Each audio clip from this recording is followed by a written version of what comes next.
bahwa kedatangan orang-orang Arab itu ada beberapa gelombang di sini. Belakangan yang pakai gelar Sayyid itu masuk ke wilayah Nusantara, termasuk di Jawa tahun 1790-an. Nah, sebagian di antara para Sayyid dari Hijaz, dari wilayah sekitar Mekah, itu sebagian masuk ke daerah Surakarta. Wilayah tanah untuk para Sayyid inilah sekarang dikenal dengan nama Kampung Sayyidan. Para Sayyid inilah yang nanti ikut perang mendukung pemberontakan Sultan Hamengkubuwono II. Sultan Hamengkubuwono II ini kakeknya Pangeran Diponegoro. Nanti ketika Pangeran Diponegoro mengangkat senjata tahun 1825, hampir semua para Sayyid yang tinggal di Kampung Sayyidan ikut ngangkat senjata. Nanti baru tahun 1832 itu didatangkan para Habib dari Yaman. Itu belakangan kamelok perang. Itulah nanti diangkat oleh Belanda jadi kapten Arab macam-macam itu orang-orang yang dari Yaman.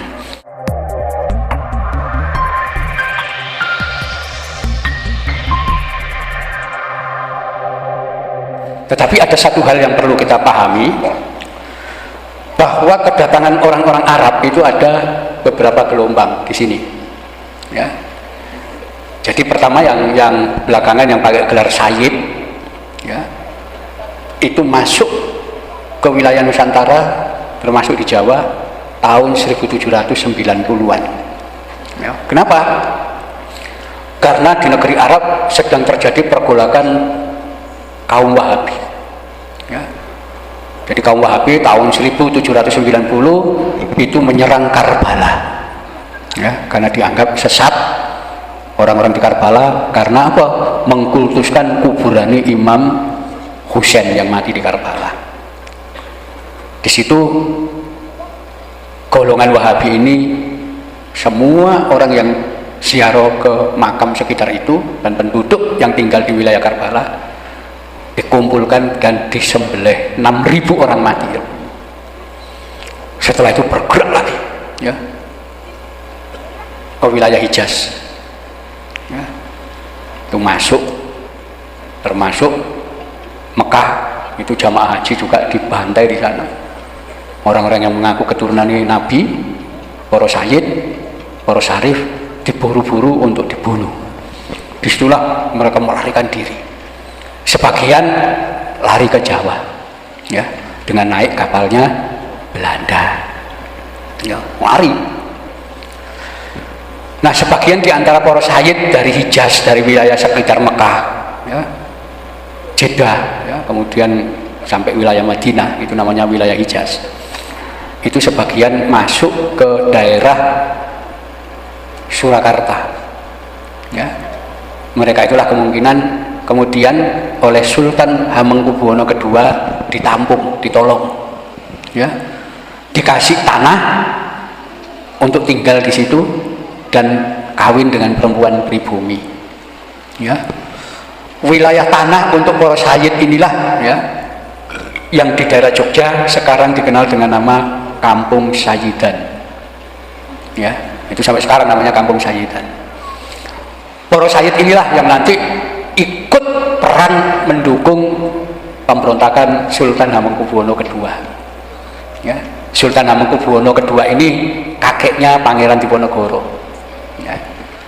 Beliau kalah, ditangkap, dibuang ke Penang, ya, dan kemudian pengikut-pengikutnya melarikan diri, termasuk sebagian para Sayyid melarikan diri.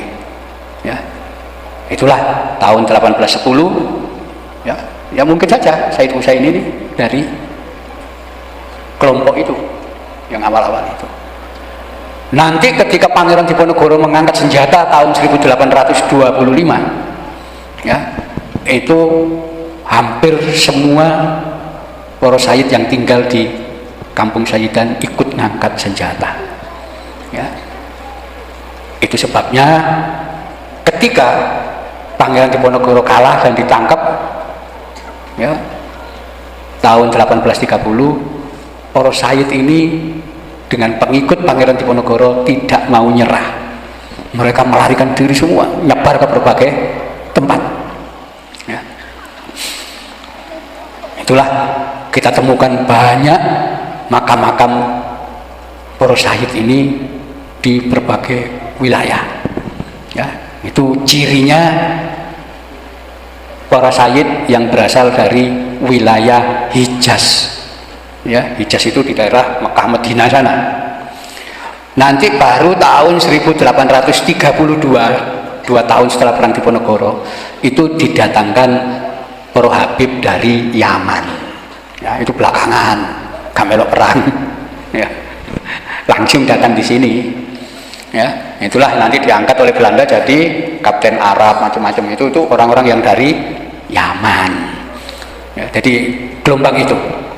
Jadi karena Mbah Sayyid Husaini ini tidak ada nama Yamannya, berarti beliau orang Hijaz. Ya, karena kalau beliau dari Yaman pasti ada nama marga. Nggak tahu itu Al-Aidrus, As-Saggaf, ya, Al-Jufri atau siapa, itu nama wong Yaman. Ya, jadi beliau lebih jauh, berarti wong sekitar Mekah sana, bukan dari Yaman. Ya, kita temukan di wilayah Lumajang itu makam keramat, makam situ nih, makam Mbah Saji, Mbah Saji. Nah, ketika kita lacak ternyata makamnya Sayyid Abdul Qadir dan Sayyid Abdul Rohim, pengikuti Diponegoro yang melarikan diri ternyata. Nama itu ada semua catatan itu. Ya, jadi saya kira itu yang perlu diteliti. Tapi lagi-lagi kita perlu cek, ya, seberapa tua usia ini. Ya, bisa saja lebih tua. Ya, tapi yang jelas beliau orang Hijaz.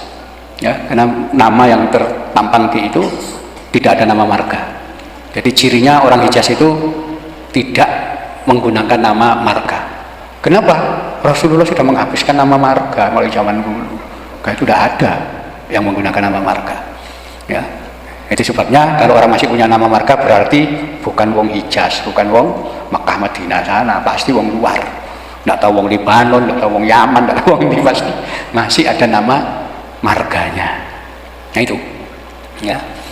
Nah itu sebabnya kiai-kiai di Indonesia itu bergurunya kepada Sayyid dari Hijaz. Ya. Salah satunya siapa? Sayyid Maliki Al-Hasani, itu orang Hijaz. Ya. Orang Mekah sana. Ya, jadi itu di situ latar belakangnya. Nah, jadi ada beberapa gelombang nanti kedatangan orang-orang Arab, termasuk Cino. Ya, Cino itu yang datang di sini mulai zaman Mojopahit, zaman Singosari itu Muslim semua, nggak ada. Ya, nanti baru tahun 1720 VOC mendatangkan Cino agama Konghucu. Ya, itu baru belakangan zaman VOC. Ya, aslinya Cino Muslim semua. Ketika orang Indonesia masih belum Islam, Cino masih Islam dulu.